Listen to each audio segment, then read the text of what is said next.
উপকূলীয় এই ছোট্ট গ্রামের নোনা বাতাসে সূর্যের চড়া রোদ যেন আগুন ঢালছিল। বালি ভেদ করে কালো রঙের বিলাসবহুল গাড়িটি যখন ক্লিনিকের সামনে এসে থামল, তখন পুরো এলাকায় অদ্ভুত নিস্তব্ধতা নেমে এলো। বিক্রম রায় কর্পোরেট জগতের শীর্ষ ব্যবসায়ীর দম্ভ এবং অর্থের অহংকারে মগ্ন হয়ে গাড়ি থেকে পা রাখলেন। তার দামি স্যুট এবং রোদ চশমা তার বিপুল সম্পদের প্রমাণ দিচ্ছিল, যা ওখানকার জেলেদের কাছে কোনো জাদুর চেয়ে কম ছিল না।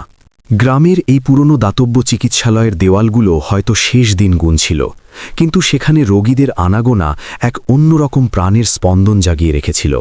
বিক্রমের মনে তখন কেবল একটাই লক্ষ্য ছিল, এই জীর্ণ ভবন ভেঙে 5 স্টার রিসর্টের জন্য জায়গা পরিষ্কার করা। তার কাছে এটি ছিল কেবল কোম্পানির বোর্ড মিটিংয়ের নির্দেশ, যা বাস্তবায়ন করা তার কাজ ছিল। তবে ক্লিনিকের বারান্দায় দাঁড়ানো সেই নারী মূর্তির ওপর চোখ পড়তেই তার পা আটকে গেল আর হৃৎপিণ্ডের ধুকপুকানি বেড়ে গেল। সে ছিল নন্দিনী, সেই নন্দিনী যাকে সে 8 বছর আগে একজন সাধারণ ডাক্তার হওয়ার কারণে নিজের বিলাসবহুল জগৎ থেকে তাড়িয়ে দিয়েছিল। তার গায়ে স্টেথোস্কোপ ঝোলানো ছিল আর মুখে সেই পরিচিত স্নিগ্ধতা যা বিক্রমকে সবসময় অপরাধ বোধে ফেলে দিত। নন্দিনীর চোখে কোনো আতঙ্ক ছিল না, বরং এক প্রবল আত্মবিশ্বাস ছিল যা টাকার আস্ফালনকে বৃদ্ধাঙ্গুলি দেখাচ্ছিল। সে নিশ্চুপ হয়ে তার প্রাক্তন স্বামীকে দেখছিল, যে আজ একজন প্রতাপশালী বিল্ডার হিসাবে তার সামনে উপস্থিত। বিক্রম নিজের উত্তেজনা বসে আনার চেষ্টা করল এবং চুক্তিপত্রগুলো শক্ত করে চেপে ধরল যাতে তার হাত না কাঁপে। সে গম্ভীর গলায় জানালো যে এই প্লটটি বাণিজ্যিক প্রকল্পের জন্য লিজ নেওয়া হয়েছে এবং আজই ক্লিনিক সরাতে হবে। নন্দিনী শান্ত কিন্তু দৃঢ় কণ্ঠে জবাব দিল যে মানুষের স্বাস্থ্যের বিনিময়ে ইমারত তৈরি করা সাফল্য নয়, বরং পতন। তাদের দুজনের মাঝের ভারাক শুধু 8 বছরের ছিল না, বরং দুটি বিপরীত জীবনবোধের এক দুস্তর ব্যবধান তৈরি হয়েছিল। স্থানীয় জেলেরা বিক্রমের সামনে করজোরে মিনতি করতে লাগল যাতে তাদের বাঁচার আশার এই শেষ ভরসাস্থলটি এভাবে ধূলিসাৎ করা না হয়। বিক্রম অনেক কসরত করে নিজের দুর্বলতা লুকালো এবং কাঠিন্যের বর্ম গায়ে চাপালো। সে আদেশ দিল যে ব্যবসা অনুভূতির তোয়াক্কা করে না এবং কাজের গতি কেউ থামাবে না। নন্দিনী রোগীদের আশ্বস্ত করল এবং বিক্রমের দিকে তাকিয়ে বলল যে পুঁজি মানুষের সেবার জন্য, মানুষ পুঁজির দাসত্বের জন্য নয়। নন্দিনীর যুক্তিতে এমন এক ধার ছিল যা বিক্রমের পুঁজিপতি দম্ভে বারবার আঘাত করছিল। তার মনে পড়ল কিভাবে 8 বছর আগে সে নন্দিনীকে ছেড়ে আসার সময় বলেছিল যে সেই নোংরা বস্তিতে ধুঁকে মরবে। আজ সেই নন্দিনী নিজের গরিমার সাথে দাঁড়িয়েছিল, অথচ বিক্রম কর্পোরেট সাফল্যের চূড়ান্ত শিখরে থেকেও নিজেকে নিঃস্ব এবং রিক্ত ভাবছিল। সমুদ্রের বালি তার ইটালীয় জুতোয় জমতে শুরু করেছিল, ঠিক যেন তার পুরনো দিনগুলোর মতো। দুপুরের ভ্যাপসা গরম পরিবেশকে আরও উত্তপ্ত করে তুলেছিল। পে লোডারের ইঞ্জিন গর্জাচ্ছিল, যেন সেটি এই শান্ত জেলেপল্লীর আত্মাকে পিষে ফেলার জন্য প্রস্তুত হয়ে দাঁড়িয়ে আছে। কোম্পানির বাউন্সাররা ক্লিনিকের চারপাশে বলয় তৈরি করেছিল, যার ফলে স্থানীয়দের মনে চরম আতঙ্ক ছড়িয়েছিল। বিক্রম তার অধস্তন কর্মচারীদের নির্দেশ দিল যাতে বিকেলের মধ্যে জমির দখল নেওয়া হয়। তার মনে হল যত তাড়াতাড়ি এই ঝামেলা মিটবে, তত তাড়াতাড়ি সেই অতীতের ভূত থেকে মুক্তি পেতে সক্ষম হবে। নন্দিনী নিজের জায়গা থেকে এক পাও সরল না এবং শান্তভাবে ক্লিনিকের প্রধান দরজায় দাঁড়িয়ে রইল। তার পেছনে অনেক রুগ্ন বৃদ্ধ ভয়ে সিটিয়ে বসেছিল, যাদের চোখে তাদের ডাক্তারের প্রতি অসীম কৃতজ্ঞতা স্পষ্ট দেখা যাচ্ছিল। নন্দিনী বিক্রমকে জানালো যে যদি তাকে এই দেওয়ালগুলো ভাঙতে হয়, তাহলে আগে তাকে সরাতে হবে। এটি ছিল এক মৌন প্রতিবাদ যা বিক্রমের ভেতরে এক তীব্র আলোড়ন জাগিয়েছিল। সে বুঝতে পারছিল না যে সে একজন পেশাদার ব্যবসায়ী হবে নাকি একজন বিবেকবান মানুষ। পুরনো স্মৃতিগুলো বিক্রমের মগজে সিনেমার মতো ঘুরতে লাগল, যখন তারা দুজনে মুম্বাইয়ের একটি বস্তি ঘরে থাকত। নন্দিনী ডবল ডিউটি করত যাতে সে বিক্রমের MBA পড়ার ফি মেটাতে পারে। সে নিজে না খেয়ে তাকে ল্যাপটপ কিনে দিয়েছিল, কিন্তু আজ সেই শিক্ষাই বিক্রমকে তার বিরুদ্ধে দাঁড়ানোর ঔদ্ধত্য দিচ্ছিল। টাকার নেশা এতই প্রবল হয় যে মানুষ প্রায়শই সেই কাঁধগুলোকে ভুলে যায় যার ওপর ভর করে সে শিখরে পৌঁছেছে। নন্দিনীর নীরবতা বিক্রমের ধমকের চেয়ে অনেক বেশি জোরালো প্রমাণিত হচ্ছিল। চারপাশে দাঁড়িয়ে থাকা কোম্পানির নিরাপত্তারক্ষীরাও দ্বিধায় ছিল যে তারা কি সত্যিই এই মহিলা ডাক্তারের ওপর বল প্রয়োগ করবে। সমুদ্রের নোনা হাওয়া এবং রোগীদের আর্তনাদ এমন এক পরিস্থিতি তৈরি করেছিল যেখানে কর্পোরেট নিয়ম এবং মানবতার মাঝের রেখাটি পুরোপুরি ঝাপসা হয়ে আসছিল।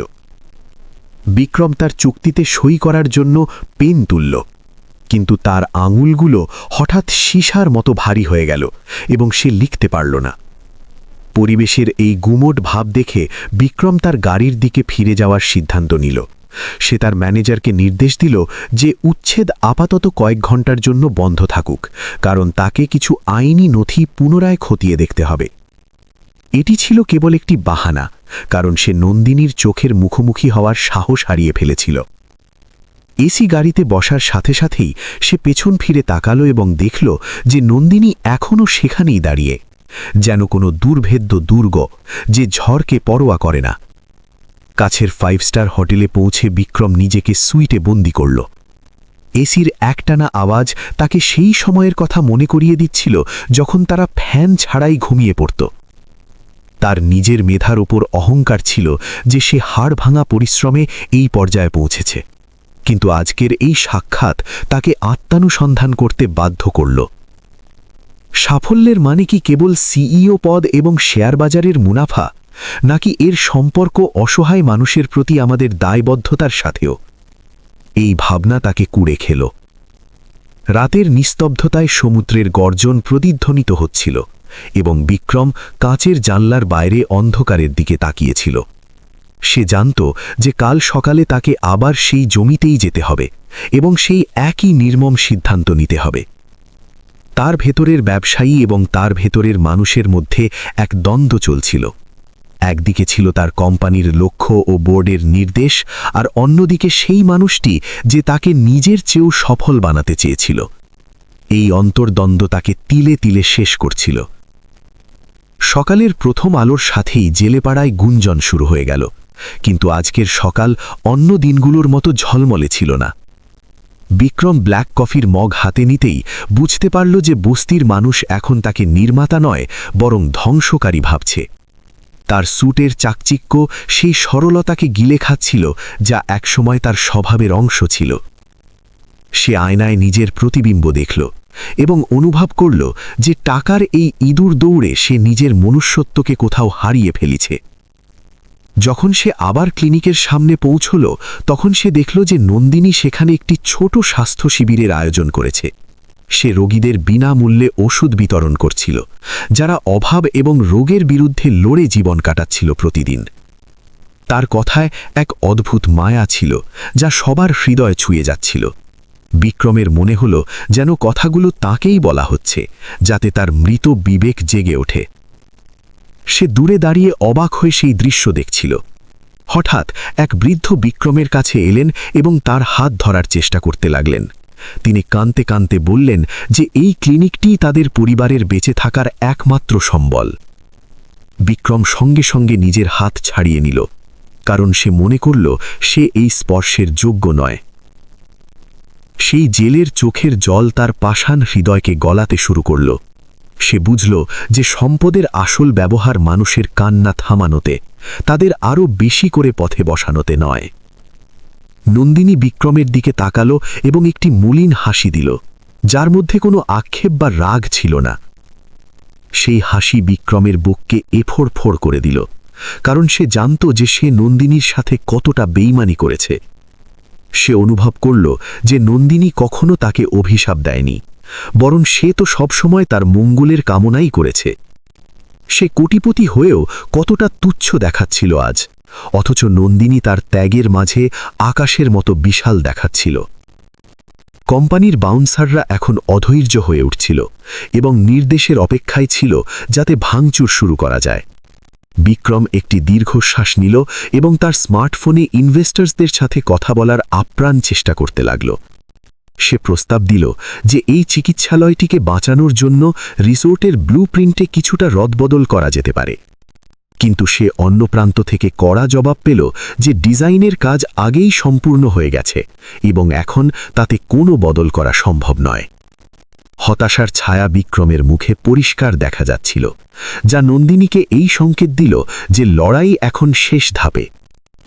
নন্দিনী রোগীদের সেখান থেকে সরে যেতে বলল, কিন্তু রোগীরা তাদের দিদিমণির হাত ছাড়তে রাজি ছিল না। সেই পুরনো ক্লিনিকের প্রাঙ্গণে এক অদ্ভুত নীরবতা ছেয়ে গেল, যা আসন্ন ধ্বংসের সংকেত দিচ্ছিল। বিক্রম তার কলম বের করল এবং সেই চরম চুক্তিতে সই করার প্রস্তুতি নিল, যা সব কিছু গুড়িয়ে দিত। কাগজের ওপর নিব রাখতেই তার মায়ের কথা মনে পড়ে গেল, যিনি সবসময় বলতেন যে সেবার অবমাননা কখনো করা উচিত নয়। সে চোখ বুজে নন্দিনীর সেই ক্লান্ত মুখটা দেখতে পেল, যখন সে নিজের ঘুমের বলিদান দিচ্ছিল। তার হাত কাঁপতে লাগল এবং সে একটা আঁচড়ও কাটতে পারল না। সে ফাইলটি আটকে দিল এবং ঘোষণা করল যে সে এই উচ্ছেদ অভিযান আজ বাতিল করছে। চারিদিকে উল্লাসের জোয়ার বয়ে গেল, কিন্তু বিক্রম জানত যে এখানেই শেষ নয়। বিদেশি ইনভেস্টর্সদের চাপ বাড়তে শুরু করল এবং বিক্রমের ফোনে ক্রমাগত মেসেজ আসছিল যে সে নিজের কোম্পানির স্বার্থ রক্ষায় কেন গাফিলতি করছে। সে জানত যে এই সিদ্ধান্তের ভয়াবহ পরিণতি হতে পারে। হয়তো তাকে সিইও পদ থেকে চিরতরে বরখাস্ত করা হবে। কিন্তু সেই মুহূর্তে তার নিজের সম্পদের কোনো চিন্তা ছিল না, বরং সে সেই স্বস্তির খোঁজ করছিল যা সে নন্দিনীর চোখে দেখতে পাচ্ছিল। সে সিদ্ধান্ত নিয়েছিল যে সে আর কোনো পাপের অংশ হবে না। নন্দিনী দূর থেকে বিক্রমকে দেখল এবং মাথা নেড়ে তার প্রতি মৌন কৃতজ্ঞতা প্রকাশ করল, যেন সে বুঝতে পেরেছিল যে তার মনে কি চলছে। বিক্রম গাড়িতে ওঠার আগে আরও একবার সেই জরাজীর্ণ ক্লিনিকের দিকে তাকাল, যার দেওয়ালগুলো এখন তার কাছে নিজের আশ্রয় বলে মনে হচ্ছিল। সে সমুদ্রতট থেকে রওনা তো দিল, কিন্তু তার মন ওখানেই সেই বালুকাময় প্রাঙ্গণ আর মানুষের হাসির মাঝে রয়ে গেল। এই দ্বন্দ্বের সাময়িক সমাপ্তি ছিল তার জীবনের একটি নতুন মোড়ের সূচনা। মুম্বাইয়ের সেই ভিড়ভাট্টায় ধারাবির সরু গলিগুলো তাদের লড়াইয়ের নীরব সাক্ষী হয়েছিল। নন্দিনী খুব ভোরে উঠে হাসপাতালের ডিউটিতে যেত, যাতে বিক্রমের কলেজের ফি সময় মতো মেটানো যায়। রাতে সে ক্লান্ত হয়ে ফিরত, কিন্তু বিক্রমের সামনে কখনো নিজের দুর্বলতা প্রকাশ করত না। সে চুপচাপ কফি বানাত এবং বিক্রমের ল্যাপটপের পর্দা পরিষ্কার করত, যেন সে তার সাফল্যের ভিত নিজের হাতে গড়ছিল। নন্দিনীর বিশ্বাসী ছিল বিক্রমের সবচেয়ে বড় শক্তি, যা তাকে প্রতিটি ইন্টারভিউয়ের পর ঘুরে দাঁড়ানোর জেদ জুগিয়েছিল। যেদিন প্লেসমেন্টের ফলাফল বেরোল, সেদিন নন্দিনীর চোখে যে আনন্দ ছিল তা বিক্রমের খুশির চেয়েও অনেক বেশি গভীর ছিল। তার মনে হল যেন তার বছরের পর বছরের খাটুনি সফল হয়েছে। অফার লেটারে বিক্রমের নাম দেখে নন্দিনী পুরো হাসপাতালে মিষ্টি বিলিয়েছিল, কিন্তু সেই উদযাপনের পেছনে এক চাপা আতঙ্কও লুকিয়েছিল, যে এখন কি তাদের সম্পর্ক আগের মতো থাকতে পারবে। বিক্রমের চাকরি তাদের মাঝে এক কাঁচের দেয়াল দাঁড় করিয়ে দিয়েছিল, যা হয়তো কেবল নন্দিনীই আজ করতে পারছিল। অফিসে যোগদানের পর বিক্রমের পরিচয় হল হাই প্রোফাইল মানুষ এবং এক সম্পূর্ণ আলাদা গ্ল্যামারাস দুনিয়ার সাথে। সেখানকার পরিবেশ তাকে খুব দ্রুত বদলাতে বাধ্য করল। নন্দিনী যখন তার সাথে দেখা করতে যেত, তখন তার সুতির শাড়ি এবং মধ্যবিত্ত কথা বলার ধরন বিক্রমকে তার আধুনিক কলিগদের সামনে ছোট করতে শুরু করেছিল। সে ভুলে গিয়েছিল যে এই মেয়েটাই একসময় তাকে ভরসা জুগিয়েছিল। ধীরে ধীরে তাদের যোগাযোগ কমে আসতে লাগল এবং টাকার অহংকারের পাশাপাশি স্ট্যাটাসের কাঁটা তাদের সুন্দর দাম্পত্যের গভীরে বিঁধতে শুরু করেছিল। এক সন্ধ্যায় যখন তারা সোফায় বসেছিল, নন্দিনী তার মনের কথা জানালো যে সে গ্রামে ফিরে গিয়ে সেখানকার রোগীদের চিকিৎসা করতে যায়। বিক্রম এই কথায় রেগে গেল এবং এটিকে বোকামি বলে আখ্যা দিল। সে বলল যে একজন বিল্ডারের স্ত্রীর সমাজের উঁচু স্তরে থাকা উচিত, কোনো নোংরা গ্রামে থাকা নয়। নন্দিনীর কাছে ডাক্তারি ছিল এক মহান ব্রত, আর বিক্রমের কাছে টাকাই একমাত্র সত্য হয়ে দাঁড়িয়েছিল। তাদের মধ্যকার চিন্তাধারার দূরত্ব এখন মেটানো অসম্ভব বলে মনে হচ্ছিল। অবশেষে সেই দিনটিও এলো যেদিন বিক্রম ডিভোর্সের কাগজপত্র নন্দিনীর সামনে ছুড়ে দিল। নন্দিনী কোনো তর্ক ছাড়াই সেগুলোতে সই করে দিল, কারণ সে জানত যে জোর করে একসাথে থাকা কাউকে সুখ দিতে পারে না। তার সেই নির্লিপ্ততা বিক্রমকে ভেতর পর্যন্ত নাড়িয়ে দিয়েছিল, কিন্তু তার টাকার অহংকার তাকে দুর্বল হতে দেয়নি সেদিন। নন্দিনী খোরপর্শ বা সম্পত্তির কোনো দাবি করল না, শুধু চুপচাপ নিজের পুরনো ট্রাঙ্কটি নিয়ে সেই ফ্ল্যাট থেকে বেরিয়ে গেল, যাকে সে অনেক স্বপ্ন দিয়ে সাজিয়েছিল। নন্দিনী চলে যাওয়ার পর বিক্রম নিজের পুরো সময় ব্যবসায় লাগিয়ে দিল, কিন্তু তার সাজানো পেন্টহাউসের দেওয়ালগুলোতে এক অদ্ভুত নিস্তব্ধতা ছড়িয়ে পড়ল। তার মনে হতো যে সে স্বাধীন হয়ে গেছে, কিন্তু বাস্তবে সে নিজের তৈরি করা টাকার শেকলে বন্দী হয়ে পড়েছিল। সে মার্সিডিজ কিনেছিল, বড় রিসোর্টে থেকেছিল, কিন্তু সেই তৃপ্তি কখনো পায়নি যা নন্দিনীর যত্নে ছিল। তার ভেতরের হাহাকার প্রতিটি রাত নামার সাথে সাথে বাড়ছিল, এবং সে নিজের সত্তা থেকেই পালানোর চেষ্টা করে যাচ্ছিল। নন্দিনী নিজের জমানো টাকা ভেঙে বিক্রমের জন্য একটি সেকেন্ড হ্যান্ড বাইক কিনেছিল, যাতে তার অফিসে যেতে কোনো অসুবিধে না হয়। সেদিন সে নিজে পথ পার হয়ে পায়ে হেঁটে বাড়ি ফেরার সিদ্ধান্ত নিয়েছিল, কারণ তার কাছে বাসের ভাড়া বেঁচেছিল না। বিক্রম যখন তাকে জিজ্ঞেস করেছিল, তখন সে হেসে এড়িয়ে গিয়েছিল যে বিকেলের বাতাসে হাঁটা স্বাস্থ্যের জন্য ভালো। আজ নিজের শীতাতপ নিয়ন্ত্রিত গাড়িতে বসে বিক্রমের কাছে সেই পুরনো আত্মত্যাগ কোনো রূপকথার মতো মনে হচ্ছিল, যাকে সে একসময় চরম বোকামি ভেবেছিল। একবার যখন বিক্রম প্রজেক্টের চিন্তার কারণে খুব অসুস্থ হয়ে পড়েছিল, নন্দিনী সারা রাত তার শিয়রে বসে মাথায় জলপট্টি দিচ্ছিল একা। সে নিজের ওয়ার্ড ডিউটি থেকে ছুটি নিয়েছিল, যাতে সে সারাক্ষণ বিক্রমের যত্ন নিতে পারে। সে দরগায় গিয়ে তার আরোগ্যের মানত করেছিল, যদিও সে নিজে কখনো পীর ফকিরে বিশ্বাস করত না। নন্দিনীর প্রেম ছিল খাঁটি, যার মধ্যে কেবল উৎসর্গই ছিল। অন্যদিকে বিক্রমের চাওয়া শর্ত এবং লাভের হিসেবের ভারে চাপা পড়েছিল। বর্তমানে ফিরে এসে বিক্রম তার ড্যাশবোর্ডে রাখা সেই আইনি নথিপত্রগুলোর দিকে তাকালো, যা নন্দিনীর ক্লিনিক ভেঙে ফেলার চূড়ান্ত নির্দেশ ছিল। সে উপলব্ধি করল যে সে কেবল একটি জরাজীর্ণ ভবনকেই নয়, বরং সেই মেয়েটির পুরো অস্তিত্ব ধ্বংস করতে যাচ্ছে, যে তাকে ধুলো থেকে রাজপ্রাসাদে পৌঁছে দিয়েছিল। ভাগ্যের এ কেমন নির্মম পরিক্রমা! যে মানুষটি তাকে সহানুভূতির পাঠ শিখিয়েছিল, আজ সেই তার স্বপ্নের ইমারতের উপর ভারী বুলডোজার চালানোর প্রধান রূপকার হয়ে দাঁড়িয়েছে। মুম্বাইয়ের সেই অভাবের দিনগুলোতে, যখন বর্ষার রাতে তাদের ঘরের চাল দিয়ে জল পড়ত, নন্দিনী নিজের ছাতাটিও বিক্রমকে আড়াল করত। সে নিজে বৃষ্টিতে ভিজত, কিন্তু বিক্রমের কাজে কোনো বাধা আসতে দিত না। সেই স্মৃতির দহন আজ বিক্রমের পাথর হয়ে যাওয়া মনকে গলাচ্ছিল। সে উপলব্ধি করছিল যে সাম্রাজ্যটিকে সে নিজের মেধা ভেবে দম্ভ করত, তার গভীরে নন্দিনীর কত না বলা এবং অজানা আত্মত্যাগ মিশেছিল। বিক্রমের মা সুমিত্রা দেবী নন্দিনীকে সবসময় নিজের মেয়ের মতো মানতেন। তিনি নিজের গয়না পর্যন্ত বিক্রি করেছিলেন, যাতে বিক্রমের প্রজেক্টের জন্য ল্যাপটপ কেনা যায়।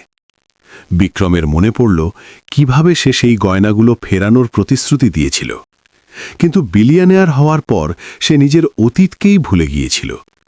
নিজের শিকড় থেকে বিচ্ছিন্ন হওয়ার যন্ত্রণা এখন সে টের পাচ্ছিল। তার মনে হল সে এমন এক কাণ্ডে পরিণত হয়েছে যা বিরাট তো হয়েছে, কিন্তু শেকড় ছাড়াই পচে যাচ্ছে। ডিভোর্সের কাটানো বছরগুলোতে বিক্রম বহুবার নন্দিনীর খবর নেওয়ার চেষ্টা করেছিল, কিন্তু তার সাহস হয়নি।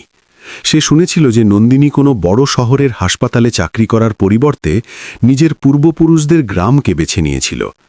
বিক্রমের কাছে তখন এই কাজকে পাগলামি বলে মনে হয়েছিল, কিন্তু আজ ক্লিনিকে রোগীদের চোখে নন্দিনীর প্রতি ভক্তি দেখে সে নিজের ভুল বুঝতে পারল। নন্দিনী কোনো ব্যাংক ব্যালেন্স নয়, বরং মানুষের মনে নিজের ঘর বানিয়েছিল, যা যে কোনো শেয়ারের দরের চেয়ে অনেক বেশি মূল্যবান ছিল। রাতের অন্ধকারে বিক্রম নিজের ল্যাপটপের ফোল্ডার ঘাঁটছিল, যেখানে নন্দিনীর লেখা কিছু পুরনো ইমেল এখনও সুরক্ষিত ছিল। একটি মেইলে লেখা ছিল যে সফলতার অর্থ হল অন্যদের পাশে দাঁড়ানো, নিজেকে বাঁচিয়ে অন্যদের পথে বসানো মোটেই নয়। সেই সময় বিক্রম এই ইমোশনাল কথাগুলোকে আজে বাজে বলে উড়িয়ে দিয়েছিল, কিন্তু আজ কর্পোরেট রাজনীতির নোংরামি তাকে বুঝিয়ে দিয়েছিল যে নন্দিনীর দর্শন কতটা খাঁটি এবং বাস্তব ছিল। তার প্রতিটি সতর্কবাণী আজ সত্যি প্রমাণিত হচ্ছিল। স্মৃতির এই জোয়ার তাকে সেই শেষ রাত পর্যন্ত নিয়ে গেল যেদিন সে নন্দিনীকে বাড়ি থেকে বেরিয়ে যেতে বলেছিল। নন্দিনী যাওয়ার সময় শুধু এটুকু বলেছিল যে, যদি কখনো তুমি তোমার বিবেকের দংশন অনুভব করো তবে বুঝে নিও যে তুমি মানুষ আছো। সেদিন বিক্রম খুব হেসেছিল, কিন্তু আজ তার সেই নিষ্ঠুরতার জন্য নিজেরই ঘেন্না হচ্ছিল।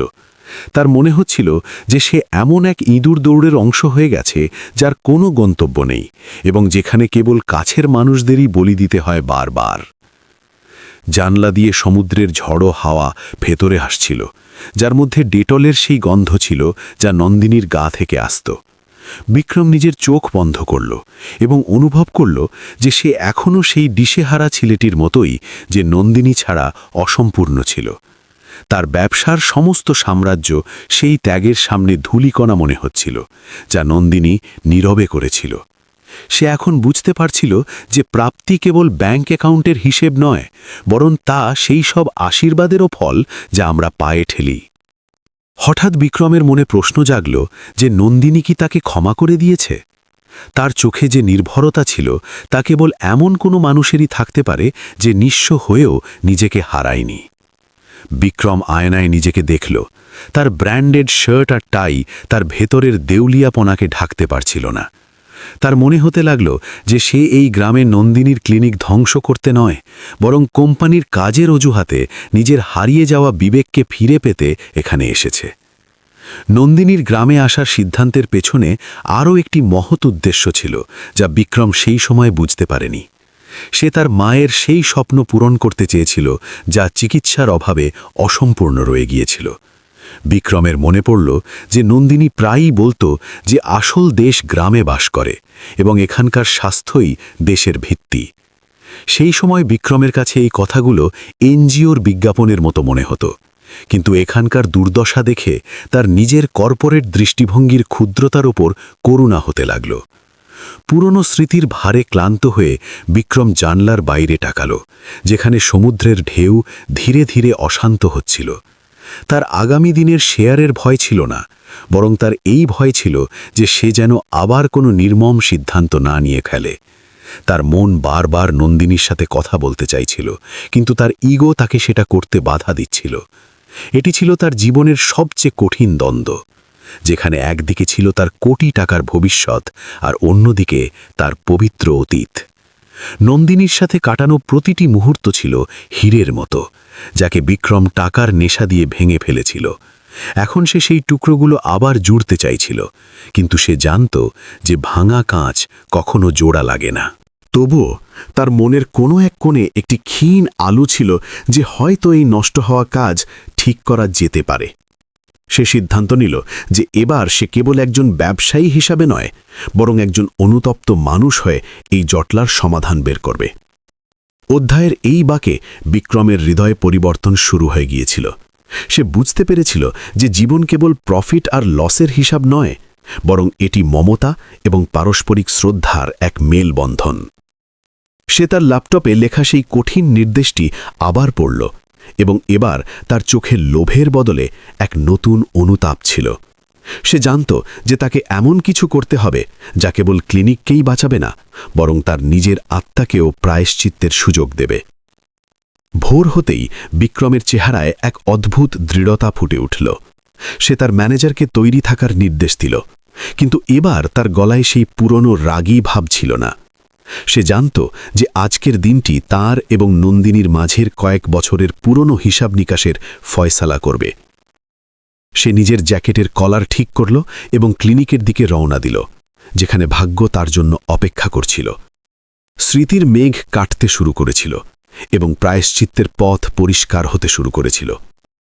হঠাৎ আবহাওয়া বদলাল এবং আকাশে কালো মেঘ ঘনিয়ে এলো। বঙ্গোপসাগরের ঢেউ দ্রুত ফুঁসতে লাগল, যার ফলে পুরো উপকূলে সতর্কতা জারি করা হল। বিক্রম নিজের হোটেল রুম থেকে এই সাইক্লোন দেখছিল, যেখানে কারেন্ট চলে গিয়েছিল এবং চারদিকে কেবল ঝোড়ো হাওয়ার শব্দ ছিল। সে বুঝতে পারল যে প্রকৃতির এই তাণ্ডবের সামনে তার টাকার জোর কতটা তুচ্ছ এবং অর্থহীন। সে জানলার ধারে দাঁড়িয়ে নিজের অক্ষমতায় চোখের জল ফেলছিল।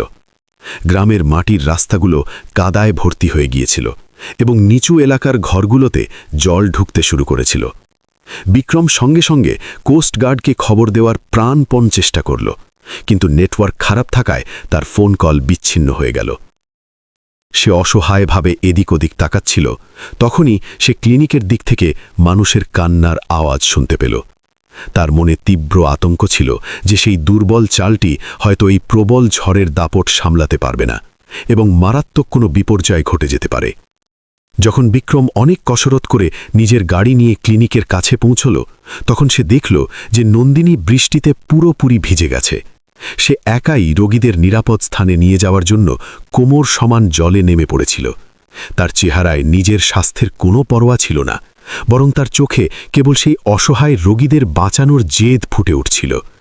বিক্রম তাকে এই রূপে দেখে হতবাক হয়ে গেল, কারণ সে নন্দিনীর এমন বীরত্ব এবং তেজ আগে কখনো দেখেনি। উদ্ধারকারী দল পৌঁছতে কয়েক ঘন্টা সময় লাগতে পারত, কিন্তু নন্দিনী এবং গ্রামের কিছু জেলে মিলে রেস্কিউ অপারেশন শুরু করে দিয়েছিল। বিক্রমও নিজের জুতোর তোয়াক্কা না করে গাড়ি থেকে নেমে সাহায্য করার সিদ্ধান্ত নিল। সে দেখল যে নন্দিনী একজন পক্ষাঘাতগ্রস্ত রোগীকে নিজের কাঁধে তুলে নিয়েছিল এবং তাকে বাঁচানোর জন্য স্রোতের সাথে লড়াই করছিল। সেই মুহূর্তে বিক্রম বুঝতে পারল যে ক্ষমতা কেবল নির্দেশ দেওয়ার মধ্যে সীমাবদ্ধ নয়, বরং আসল নেতৃত্ব হল সংকটের সময় পাশে দাঁড়ানো। কয়েক ঘন্টার পরিশ্রমে সব রোগীকে নিরাপদে বের করে আনা হলো, কিন্তু ঝড় থামার কোনো লক্ষণ ছিল না।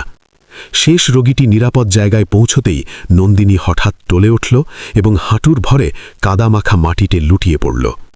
বিক্রম সঙ্গে সঙ্গে তার দিকে ছুটে গেল এবং তার মাথা নিজের কোলে তুলে নিল। নন্দিনীর শরীর জ্বরে প্রবলভাবে পুড়ছিল এবং তার শ্বাস নিতে কষ্ট হচ্ছিল। গ্রামের মানুষজনও ঘাবড়ে গিয়ে তাদের চারপাশে জড়ো হল এবং প্রার্থনা করতে লাগল। গ্রামের সরকারি ডাক্তারকে ডাকা হল, যিনি নন্দিনীর অবস্থা দেখে গভীর উদ্বেগ প্রকাশ করলেন। ডাক্তার বিক্রমের দিকে তাকিয়ে বললেন যে নন্দিনী গত কয়েক মাস ধরে ফুসফুসের গুরুতর অসুখে ভুগছে। বিক্রমের পায়ের তলা থেকে মাটি সরে গেল, কারণ তার এ বিষয়ে কোনো ধারণাই ছিল না। ডাক্তার আরও জানালেন যে নন্দিনী তার নিজের চিকিৎসার জন্য জমানো সব টাকা ক্লিনিকের ওষুধ এবং রোগীদের খাওয়ার জন্য খরচ করে ফেলেছে। সে মৃত্যুর সাথে লড়ছিল।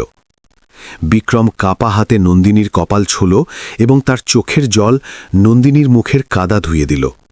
তার নিজের সেই কথার ওপর অনুতাপ হতে লাগল যখন সে নন্দিনীকে ব্যর্থ বলেছিল। যে মেয়ের কাছে নিজের চিকিৎসা করার টাকা ছিল না, সে পুরো গ্রামের ভবিষ্যতের জন্য নিজের জীবন বাজি রাখছিল। বিক্রম উপলব্ধি করল যে আসল সম্পদ ব্যাংক ব্যালেন্সে নয়, বরং সেই প্রার্থনাগুলোতে নিহিত যা গ্রামবাসীরা নন্দিনীর জন্য করছিল। নন্দিনী ঝাপসা চোখে বিক্রমকে দেখল এবং খুব ধীর গলায় বলল যে তার রোগীদের চিন্তা হচ্ছে, নিজের জীবনের নয়। সে বিক্রমের কাছে প্রতিশ্রুতি চাইল যে যদি তার কিছু হয়ে যায় তবে সে যেন রোগীদের গৃহহীন হতে না দেয়। বিক্রমের মুখে কোনো ভাষা ছিল না, কেবল তার ডুকরে কাঁদার শব্দ সেই রাতের নিস্তব্ধতাকে চিরে দিচ্ছিল। সে অনুভব করল যে কর্মের চক্র পূর্ণ হয়েছে। সে যাকে উচ্ছেদ করতে এসেছিল, আজ সেই তাকে জীবনের সবচেয়ে বড় শিক্ষা দিচ্ছিল। বিক্রম স্যাটেলাইট ফোন থেকে কোম্পানির চপারের ব্যবস্থা করতে বলল, যাতে নন্দিনীকে শহরের বড় হাসপাতালে নিয়ে যাওয়া যায়। সে নিজের টাকা ও ক্ষমতার পুরো ব্যবহার করল, কিন্তু এবার তা ব্যবসার জন্য নয়, বরং এক মহান আত্মাকে বাঁচানোর জন্য ছিল। সারা রাত সে নন্দিনীর হাত ধরে বসে রইল এবং প্রার্থনা করতে থাকল। সে বুঝে গিয়েছিল যে বড় মানুষ হওয়ার আসল অর্থ অন্যদের রক্ষা করা, তাদের পথে বসানো নয়। হাসপাতালের আইসিইউ এর বাইরে বসে থাকা বিক্রমের কাছে প্রতিটি মুহূর্ত শতাব্দীর মতো মনে হচ্ছিল। তার বারবার সেই দিনগুলোর কথা মনে পড়ছিল যখন সে নন্দিনীর আদর্শ নিয়ে মজা করেছিল। সে ভাবল যে যদি নন্দিনী নিজের টাকা চিকিৎসার পেছনে খরচ করত, তবে হয়তো আজ তার এই অবস্থা হতো না। নন্দিনীর আত্মত্যাগ এত বড় ছিল যে বিক্রমের সম্পূর্ণ অহংকার তার সামনে অত্যন্ত ক্ষুদ্র মনে হতে লাগল। তার নিজের কোম্পানি ও নিজের সিইও পদের প্রতি এখন ঘৃণা হতে লাগল। পরের দিন যখন নন্দিনীর জ্ঞান ফিরল, তখন তার ঘরে কেবল বিক্রম আর সমুদ্রের নোনা গন্ধ ছিল। বিক্রম তার কাছে ক্ষমা চাওয়ার চেষ্টা করল, কিন্তু নন্দিনী তাকে থামিয়ে দিল। সে বলল যে ক্ষমার প্রয়োজন নেই, কারণ যা কিছু হয়েছে তা তাদের নিজেদের ভাগ্যের অংশ ছিল। নন্দিনীর এই মহানুভবতা বিক্রমের হৃদয়ে এক গভীর ক্ষত তৈরি করল। সে বুঝতে পারছিল না যে কোনো মানুষ এত নিঃস্বার্থ কিভাবে হতে পারে, যে তাকে ঠকিয়ে যাওয়া মানুষটাকেও ক্ষমা করে দেয়। গ্রামের মানুষজন হাসপাতালের বাইরে প্রচুর সংখ্যায় জড়ো হয়েছিল, যারা তাদের প্রিয় দিদিমণির সুস্থ হওয়ার অপেক্ষায় ছিল। বিক্রম দেখল কিভাবে গরিব জেলে আর মাঝিরা তাদের সামান্য জমানো অর্থ দিয়ে নন্দিনীর জন্য ফল আর ওষুধ নিয়ে আসছিল। এটি এমন এক সম্মান ছিল যা কোনো শেয়ার বা চেক দিয়ে কখনো কেনা যায় না। বিক্রম অনুভব করল যে সে তার পুরো জীবন এক মিথ্যে অহংকারের পেছনে ছুটে কাটিয়েছে, অথচ আসল সুখ তো এখানে মানুষের হৃদয়ে ছিল। নীলাদ্রি তার স্টুডিওতে বার্তা পাঠিয়ে সেই সব নকশা আনাল যা ওই বস্তির পুনর্বাসনের সাথে জড়িত ছিল। সে মনস্থির করেছিল যে সে এখন আর কেবল একটি কর্পোরেট সংস্থার পুতুল হয়ে কাজ করবে না। সে তার নিজস্ব সঞ্চয় থেকে শ্রাবণীর অস্ত্রোপচারের সম্পূর্ণ ব্যয় মেটানোর সিদ্ধান্ত নিল। যদিও শ্রাবণীর আত্মমর্যাদা এটি মেনে নিতে আপত্তি করছিল, কিন্তু নীলাদ্রি তাকে তাদের অতীত বন্ধুত্বের দোহাই দিয়ে শান্ত করিয়ে দিল। এটি ছিল তার অনুশোচনার প্রথম পদক্ষেপ। ধীরে ধীরে শ্রাবণীর স্বাস্থ্যের উন্নতি হতে লাগল, কিন্তু ডাক্তার তাকে সম্পূর্ণ বিশ্রামের নির্দেশ দিলেন। নীলাদ্রি তার ছুটি দীর্ঘায়িত করল, যাতে সে শ্রাবণীর দেখাশোনা করতে পারে। এই সময়ে তাদের দুজনের মাঝে এমন অনেক আলাপ হল যা গত 10 বছর ধরে অবদমিত ছিল। নীলাদ্রি স্বীকার করল যে খ্যাতির মোহ তাকে দৃষ্টিহীন করে দিয়েছিল। শ্রাবণী তাকে বোঝালো যে মেধা একটি উপহার, অহংকার নয়। তাদের দুজনের মাঝের বিষাক্ত সমীকরণ এখন ধীরে ধীরে স্বাভাবিক হতে শুরু করেছিল। একদিন নীলাদ্রি শ্রাবণীকে প্রশ্ন করল যে সে তার সংকটের কথা তার কাছ থেকে কেন গোপন রেখেছিল। শ্রাবণী সেই একই সাবলীলতার সাথে জবাব দিল যে সে চায়নি নীলাদ্রির স্বপ্নের পথে তার সংকট কোনো বাধা হয়ে দাঁড়াক। সে জানালো যে সে সর্বদা তাকে সাফল্যের শিখরে পৌঁছাতে দেখতে চেয়েছিল, সে তার পাশে থাকুক বা না থাকুক। শ্রাবণীর এই জবাব নীলাদ্রিকে ভেতর থেকে নাড়িয়ে দিল। তার নিজের সেই চরম অবহেলার কথা ভেবে কান্না পেল, যা এমন এক অমূল্য মানুষকে তার জীবন থেকে দূরে সরিয়ে দিয়েছিল। নীলাদ্রি এও জানতে পারল যে শ্রাবণী বস্তিতে একটি ছোট কর্মশালাও তৈরি করেছিল, যেখানে সে অনাথ শিশুদের মাটির শিল্পের কাজ শেখাত। সে দেখল যে শ্রাবণী তার ছোট্ট কুটিরটিকেই সৃষ্টির মন্দির বানিয়ে ফেলেছিল। নীলাদ্রির এখন তার মুম্বাইয়ের বিশাল ফ্ল্যাটটিকে একটি খাঁচার মতো মনে হতে লাগল। সে বুঝতে পারল যে শিল্পের বিকাশ ঘটানোর জন্য বড় বড় স্টুডিওর নয়, বরং শ্রাবণীর মতো বিশাল হৃদয়ের মানুষের প্রয়োজন হয়। বস্তিতে এখন আগুন নিভে গিয়েছিল, কিন্তু ধ্বংসের ছাপ এখনও স্পষ্ট ছিল। নীলাদ্রি তার কর্মীদের নির্দেশ দিল যাতে তারা বস্তির রাস্তা ও ঘরবাড়ি মেরামতের কাজ অবিলম্বে শুরু করে। সে নিশ্চিত করল যাতে কর্মশালার চালের যেন কোনো ক্ষতি না হয় এবং সেটিকে একটি আদর্শ কেন্দ্র হিসেবে গড়ে তোলা হয়। সে তার প্রতিপত্তির এমনভাবে ব্যবহার করল যাতে নিয়মও মানা হয় এবং অসহায়দেরও ভালো হয়, যা তার জীবনের সবচেয়ে ভালো সিদ্ধান্ত ছিল। শ্রাবণীর পিসি সুমিত্রা দেবীও ক্লিনিকে পৌঁছলেন এবং নীলাদ্রিকে দেখে তার চোখ জলে ভরে উঠল। তিনি নীলাদ্রিকে জড়িয়ে ধরলেন এবং তাকে অতীত স্মৃতি ভুলে যেতে বললেন। সুমিত্রা দেবী জানালেন যে শ্রাবণী প্রতিদিন রাতে নীলাদ্রির নকশা দেখে ঘুমাত এবং তার সাফল্যের জন্য প্রার্থনা করত। নীলাদ্রি অনুভব করল যে সে কতটা ভালোবাসা পেয়েছিল, যা সে তার অহংকারের কারণে ফিরিয়ে দিয়েছিল। সে এখন একটি নতুন নীলাদ্রি হওয়ার পথে অগ্রসর হচ্ছিল। ক্লিনিক থেকে ছাড়া পাওয়ার পর শ্রাবণী যখন বস্তিতে ফিরল, তখন তাকে কোনো নায়িকার মতো বরণ জানানো হলো। নীলাদ্রি তার সাথে ছিল, তবে এবার একজন প্রধান স্থপতি হিসেবে নয়, বরং একজন সাধারণ মানুষ হিসেবে। সে বস্তিবাসীদের সাথে বসে খাবার খেল এবং তাদের অভাবের কথা শুনল। সে অনুভব করল যে মানুষের পাশে থাকাই তার আসল ধর্ম। শ্রাবণীর চোখে নীলাদ্রির প্রতি এক নতুন শ্রদ্ধা দেখা যাচ্ছিল, যা খ্যাতি থেকে নয়, বরং আচরণ থেকে জন্ম নিয়েছিল। অধ্যায়ের শেষে নীলাদ্রিকে একটি জরুরি প্রজেক্টের বৈঠকের জন্য মুম্বাইয়ে ডাকা হলো। তার ভয় ছিল যে হয়তো তার গাফিলতিগুলোর কারণে তাকে বরখাস্ত করা হবে, কিন্তু সে এখন আর ভীত ছিল না, কারণ তার কাছে শ্রাবণীর ভরসা এবং বস্তিবাসীদের আশীর্বাদ ছিল। যাওয়ার সময় সে শ্রাবণীকে কথা দিল যে সে শীঘ্রই ফিরে আসবে। এটি ছিল ভাগ্যের এক ইতিবাচক রূপ, যেখানে ধ্বংসের জায়গা নির্মাণ এবং দূরত্বের জায়গা নৈকট্য নিয়েছিল। নীলাদ্রি মুম্বাইয়ের দিকে রওনা হওয়ার সময় জানলা দিয়ে পেছন ফিরে সেই কেন্দ্রটিকে দেখল। তার মনে হল যে ওই কেন্দ্রটি এখন আর কেবল বাঁশ মাটির চালা নয়, বরং তার নবজাগরণের সাক্ষী। শ্রাবণী রাস্তার ধারে দাঁড়িয়ে হাত নেড়ে তাকে বিদায় জানাচ্ছিল। নীলাদ্রির মনে এখন একটাই সংকল্প ছিল যে সে তার প্রতিভার ব্যবহার কেবল সত্য এবং সৃষ্টির জন্য করবে। তার জীবনের এই পর্যায়ে তাকে একজন আরও ভালো মানুষে পরিণত করেছিল এবং ভবিষ্যতের নতুন আশা জাগাচ্ছিল। সুমিত্রা দেবী নীলাদ্রির পিঠে হাত বুলিয়ে বললেন যে শ্রাবণী কখনো কারো কাছে কোনো আক্ষেপ করেনি। এমনকি যখন সে চরম দারিদ্র্যের সাথে লড়াই করছিল, তখনও সে নীলাদ্রির সাফল্যের কথা ম্যাগাজিনে পড়ে খুশি হতো। সে তার অভাবের জন্যও কখনো সাহায্য চায়নি, কারণ তার ভয় ছিল যে কোথাও নীলাদ্রির নাম কোনো কেলেঙ্কারিতে না জড়িয়ে পড়ে। শ্রাবণীর এই নীরবতায় যে যন্ত্রণা লুকিয়েছিল তা নীলাদ্রি এখন স্পষ্ট অনুভব করছিল। সে নিজেকে অপরাধী মনে করছিল। বাইরে বাতাসের এক দমকা হাওয়া এলো, যাতে মাটির প্রদীপটি নিভতে লাগল। কিন্তু নীলাদ্রির ভেতরে এক নতুন আলো জেগে উঠছিল। সে স্থির করল যে সে এখন আর এই গ্লানির সাথে বাঁচবে না। তাকে শ্রাবণীকে সেই সম্মান ফিরিয়ে দিতে হবে যার সে আসলেই যোগ্য। সে সুমিত্রা দেবীকে কথা দিল যে সে এখন তার মেধার ব্যবহার কেবল নিজের জন্য নয়, বরং শ্রাবণীর মতো ত্যাগী মানুষদের জন্য করবে। তার মন এখন অনুশোচনার আগুনে পুড়ে পবিত্র হচ্ছিল। নীলাদ্রি সেই রাতে এক মুহূর্ত ঘুমাল না এবং তার ল্যাপটপ খুলে সেই সব কথা লিখল যা সে সুমিত্রা দেবীর কাছ থেকে শুনেছিল। তার কাকার প্রতি তার ক্ষোভও হচ্ছিল, কিন্তু শ্রাবণীর প্রতি শ্রদ্ধা ছিল তার চেয়েও অনেক বেশি। সে ভাবল যে সমাজ কতটা অদ্ভুত, যেখানে আসল দেবতারা আড়ালে থেকে আত্মত্যাগ করে আর কিছু মানুষ কেবল খ্যাতি পেয়ে প্রশংসা কুড়ায়। সে এখন সেই খ্যাতি ছেড়ে ফেলতে প্রস্তুত ছিল। তার পরিণাম হিসেবে যদি তার চাকরিও চলে যায় তবুও। সকালের প্রথম আলোর সাথেই নীলাদ্রি তার কোম্পানির জন্য একটি আইনি নোটিশ তৈরি করল, যাতে সে পুরো ঘটনার সত্যতা লিখল। সে স্পষ্ট করল কিভাবে একজন নির্দোষ মেয়ে অন্যদের অপরাধ নিজের ঘাড়ে তুলে নিয়েছিল।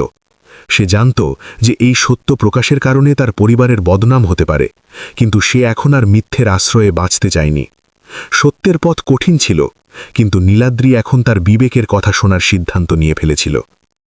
যে যখন শ্রাবণীর সাথে দেখা করতে কর্মশালায় পৌঁছল, তখন তার দৃষ্টিতে কোনো অহংকার ছিল না, বরং কেবল ভক্তি এবং প্রেম ছিল। শ্রাবণী ঘুমাচ্ছিল এবং তার মুখাবয়ব খুব শান্ত দেখাচ্ছিল। নীলাদ্রি তার পায়ের কাছে বসে নিজের চোখ বন্ধ করল এবং মনে মনে তার কাছে ক্ষমা চাইল। সে অনুভব করল যে শ্রাবণীর দৃঢ়তাই ছিল তার সবচেয়ে বড় শক্তি, যা তাকে ঝড়ের মধ্যেও অটল রেখেছিল। সে এখন শ্রাবণীর সেই কথার অর্থ বুঝতে পারল যে সফলতা হল অন্যদের বাঁচিয়ে রাখায়। শ্রাবণী যখন চোখ খুলল, তখন সে নীলাদ্রিকে নিজের কাছে বসে থাকতে দেখল এবং হেসে দিল। তার হাসিতে সেই পুরনো স্নিগ্ধতা ছিল, যেন সে সবকিছু আগে থেকেই জানে। নীলাদ্রি তার হাত ধরল এবং খুব কোমল স্বরে বলল যে সে সব কিছু জানতে পেরেছে। শ্রাবণীর চোখে এক মুহূর্তের জন্য ঘাবড়ে যাওয়ার ভাব ফুটে উঠল, কিন্তু তারপর সে শান্তভাবে নিজের চোখ বন্ধ করে নিল। তার মনে হল যেন তার বছরের পর বছর ধরে বয়ে বেড়ানো কষ্ট এখন অন্য কেউ ভাগ করে নিয়েছে। নীলাদ্রি শ্রাবণীকে বলল যে সে এখন তাকে আর কষ্ট পেতে দেবে না এবং সে তাকে সেই সব কিছু ফিরিয়ে দেবে যা সে হারিয়েছে। শ্রাবণী ধীরে ধীরে বলল যে তার কিছুই চাই না, শুধু নীলাদ্রির খুশি তার আসল পুরস্কার। শ্রাবণীর এই কথা নীলাদ্রির হৃদয়কে আবারও গলিয়ে দিল। সে বুঝতে পারছিল না যে কেউ এতটা নিঃস্বার্থ কিভাবে হতে পারে, যে নিজের ধ্বংসের বিনিময়েও অপরের মঙ্গল কামনা করে। এটি ছিল ভালোবাসার চূড়ান্ত রূপ, যা নীলাদ্রি এখন অনুভব করছিল। কর্মশালার বাইরে বস্তিবাসীরা এখনও শ্রাবণীর সুস্থতার জন্য অপেক্ষায় হয়েছিল। নীলাদ্রি বাইরে এসে তাদের সাথে কথা বলল এবং তাদের ভরসা দিল যে দিদিমণি খুব শিগগিরই তাদের মাঝে ফিরে আসবেন। সে এও ঘোষণা করল যে সে তার জমানো টাকার একটি বড় অংশ বস্তির উন্নয়ন এবং কর্মশালার প্রসারের জন্য ব্যয় করবে। এটি কেবল সাহায্য ছিল না, বরং শ্রাবণীর প্রতি তার শ্রদ্ধা এবং অনুশোচনার একটি ছোট্ট নিদর্শন ছিল। তার চিন্তাভাবনা এখন পুরোপুরি পাল্টে গিয়েছিল। নীলাদ্রির ফার্মের কয়েকজন সিনিয়র ডিরেক্টর তাকে সতর্ক করে দিলেন যে সে যেন তার নোটিশ ফিরিয়ে নেয়, তা না হলে তার লাইসেন্স বিপদে পড়তে পারে। কিন্তু নীলাদ্রি এখন আর কোনো পরিণতিকে ভয় পেত না। একজন প্রকৃত স্থপতির প্রথম কর্তব্য হল সততাকে রক্ষা করা, নিজের পদ বাঁচানো নয়। তার কণ্ঠস্বরে এমন এক আত্মবিশ্বাস ছিল যা আগে কখনো দেখা যায়নি। সে এখন আর ক্ষমতার নয়, বরং ন্যায়ের প্রতীক হয়ে উঠছিল। দিনের পর দিন কাটতে লাগল, আর নীলাদ্রি ও শ্রাবণীর মাঝের দূরত্ব কমতে শুরু করল। তারা দুজনে ঘণ্টার পর ঘণ্টা পুরনো কথা বলত এবং তাদের ভবিষ্যৎ সম্পর্কে আলোচনা করত। শ্রাবণী নীলাদ্রিকে শেখালো কিভাবে ছোট ছোট জিনিসের মধ্যে আনন্দ খুঁজে নিতে হয়। নীলাদ্রি তার বিলাসবহুল জীবন ছেড়ে বস্তির সাধারণ জীবনযাপন আপন করতে শুরু করল। সে বুঝতে পারল যে আসল ঐশ্বর্য ব্যাংকে নয়, বরং মনের শান্তি এবং আপনজনদের সঙ্গের মধ্যে থাকে। বস্তির মাটি এবং সেখানকার মানুষের ভালোবাসা নীলাদ্রির কাছে ওষুধের মতো কাজ করছিল। সে তার কোম্পানির মাধ্যমে সেই প্রজেক্টের নকশা বদলিয়ে দিল, যাতে কর্মশালার ঘরটি সুরক্ষিত থাকে। এর জন্য তাকে অনেক লড়তে হলো, কিন্তু এবার সে ক্লান্ত হল না। শ্রাবণী দূর থেকে তাকে দেখে গর্ব অনুভব করল যে তার নীলাদ্রি এখন সত্যিই একজন সমাজসেবক হয়ে উঠেছে। এটি ছিল তাদের জয়, যা প্রেম এবং সত্যের জোরে অর্জিত হয়েছিল। অধ্যায়ের শেষে নীলাদ্রি ক্লিনিক থেকে শ্রাবণীকে নিয়ে বস্তির সেই পুরনো কর্মশালায় পৌঁছাল।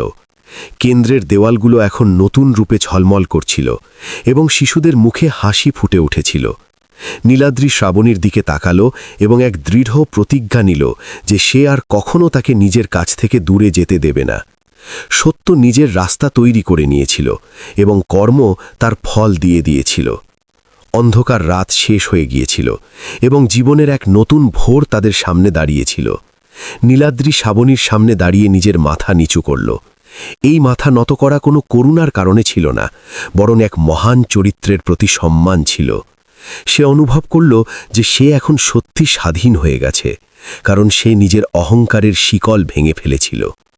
শ্রাবণী তার হাত ধরে তাকে ওঠালো এবং দুজনে একসাথে কেন্দ্রের দরজার ভেতর প্রবেশ করল। তাদের গল্পের এই মোড় এক মহান পরিবর্তনের সাক্ষী ছিল, যা চিরকাল মনে রাখা হবে। সকালের সোনালি রোদ বস্তির সেই নতুন কেন্দ্রটিকে নিজের আলোয় ভরিয়ে দিয়েছিল, যার দেওয়ালে সদ্য নতুন ছবি আঁকা হয়েছিল।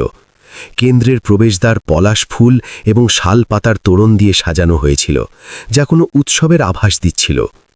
বস্তির প্রতিটি ঘর থেকে মানুষ আজ সেই ঐতিহাসিক মুহূর্তের সাক্ষী হবার জন্য ভিড় জমিয়েছিল। শিশুদের কোলাহল এবং বাঁশির শব্দ পরিবেশে এক নতুন শক্তির সঞ্চার করেছিল, যেন বছরের পর বছর ধরে চলা হতাশা এখন শেষ হতে চলেছে। নীলাদ্রির কালো রঙের দামি গাড়িটি প্রাঙ্গণে থামতেই মিডিয়া কর্মীরা তৎপরতা দেখালো, কিন্তু আজ তাদের চোখে সেই পুরনো ঊর্ধ্বত্ব ছিল না। সে গাড়ি থেকে বাইরে বেরোতেই তার সরলতা সবাইকে অবাক করে দিল। কোনো দামি স্যুট নয়, বরং একটি সাধারণ খদ্দরের পাঞ্জাবি এবং পায়ে একটি সাধারণ চটি। সে উঁচু মঞ্চের দিকে পা বাড়ালো, যেখানে শহরের অন্যান্য বড় ব্যবসায়ী এবং বস্তির গণ্যমান্য ব্যক্তিরা আগে থেকেই বসেছিলেন। তার মর্যাদা এখন খ্যাতি থেকে নয়, বরং তার মুখে ছেয়ে থাকা শান্তিতে ফুটে উঠছিল। মঞ্চের এক কোণে শ্রাবণী দাঁড়িয়েছিল, যে একটি পরিষ্কার হলুদ রঙের শাড়ি পরেছিল। যদিও ক্লান্তির কারণে তাকে এখনও কিছুটা দুর্বল দেখাচ্ছিল, কিন্তু তার চোখে এক অদ্ভুত দীপ্তি ছিল। সে চুপচাপ শিশুদের সারিবদ্ধভাবে বসাতে ব্যস্ত ছিল, যেন সেই বিশাল আয়োজনের অংশ নয়, বরং একজন সাধারণ সেবিকা। নীলাদ্রির চোখ বারবার শ্রাবণীকে খুঁজছিল, যেন সে দুনিয়ার এই ভিড়ের মাঝে তার আসল শক্তি এবং অনুপ্রেরণার উৎসকে খুঁজছিল। অনুষ্ঠানের শুরু উদ্বোধনী সঙ্গীতের মাধ্যমে হল, যার সুর পুরো বস্তির বাতাসকে পবিত্র করে তুলল। এরপর নীলাদ্রিকে বক্তব্য রাখার জন্য আহ্বান জানানো হল। সে মাইকের কাছে পৌঁছাতেই চারদিক নিস্তব্ধ হয়ে গেল। সবাই আশা করছিল যে সে নতুন প্রজেক্ট এবং বিনিয়োগের সাফল্যের কথা তুলে ধরবে, কিন্তু নীলাদ্রি অন্য কিছুই ভেবেছিল। সে তার ল্যাপটপটি একপাশে সরিয়ে রেখে সরাসরি মানুষের চোখের দিকে তাকিয়ে কথা বলতে শুরু করল, যা একজন কর্পোরেট কর্তার ক্ষেত্রে খুবই অস্বাভাবিক ছিল। নীলাদ্রি ভারী গলায় বলল যে আমরা প্রায় ইমারতকে উন্নয়ন মনে করি, কিন্তু আসল উন্নয়ন সেই মানুষটি করে যে তার চরিত্র দিয়ে অন্যদের জীবন বদলে দেয়। সে জানাল কিভাবে অর্থের অহংকার মানুষকে অন্ধ করে দেয়, এবং সে সেই সব মানুষদের ভুলে যেতে শুরু করে যারা তাকে লালন পালন করে বড় করেছে। সে তার সাফল্যের পেছনে লুকিয়ে থাকা সেই সব বলিদানের কথা উল্লেখ করল, যা সে এতদিন ধরে এড়িয়ে গিয়েছিল। মঞ্চে বসা ব্যবসায়ীরা একে অপরের মুখের দিকে তাকাতে লাগলেন, কিন্তু বস্তিবাসীরা মন্ত্রমুগ্ধ হয়ে শুনছিল। সে সকলের সামনে স্বীকার করল যে সে এখানে একজন মালিক হিসাবে নয়, বরং একজন ছাত্র হিসাবে দাঁড়িয়ে আছে। সে শ্রাবণীর দিকে ইশারা করে বলল যে মেয়েকে দুনিয়া একজন সাধারণ শিল্পী ভেবেছে, সে আসলে একজন মহান তপস্বিনী। শ্রাবণী তার পুরো জীবন এবং নিজের মান সম্মান কেবল এই কারণেই বাজি রেখেছিল যাতে সত্যের জয় হয়। নীলাদ্রির কথাগুলো সেখানে উপস্থিত প্রতিটি মানুষের আত্মাকে ছুঁয়ে গেল এবং অনেক মানুষের চোখে জল ছলছল করে উঠল। হঠাৎ নীলাদ্রি মঞ্চ থেকে নিচে নেমে এলো, যা দেখে সাংবাদিক এবং প্রোটোকল আধিকারিকরা হতবাক হয়ে গেলেন। সে সোজা শ্রাবণীর দিকে এগিয়ে গেল, যে মঞ্চের নিচে শিশুদের সাথে দাঁড়িয়েছিল। শ্রাবণী বুঝতে পারল না কি হচ্ছে এবং সে সংকোচে পেছাতে শুরু করল, কিন্তু নীলাদ্রির দৃঢ়তার সামনে সে থেমে গেল। গোটা দুনিয়ার সামনে ক্যামেরার ফ্ল্যাশ এবং হাজার হাজার মানুষের উপস্থিতিতে সেই স্বনামধন্য স্থপতি নিচু হয়ে শ্রাবণীর পা স্পর্শ করল, যাকে ভারতীয় সংস্কৃতিতে ভক্তি বলা হয়। সেখানে উপস্থিত প্রতিটি মানুষ এই দৃশ্য দেখে স্তব্ধ হয়ে গেল।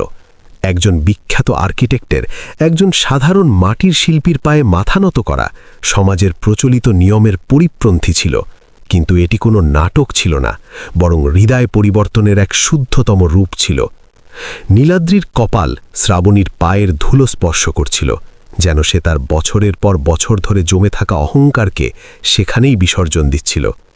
শ্রাবণী কাঁপা কাঁপা হাতে তাকে সাথে সাথে টেনে দাঁড় করালো। তার চোখে মায়া এবং ক্ষমার জল ছিল। এই দৃশ্যটি সামাজিক এবং কর্পোরেট মহলে এক আলোড়ন ফেলে দিল, কিন্তু বস্তির মানুষের কাছে এটি ছিল এক ঐশ্বরিক অনুভূতি।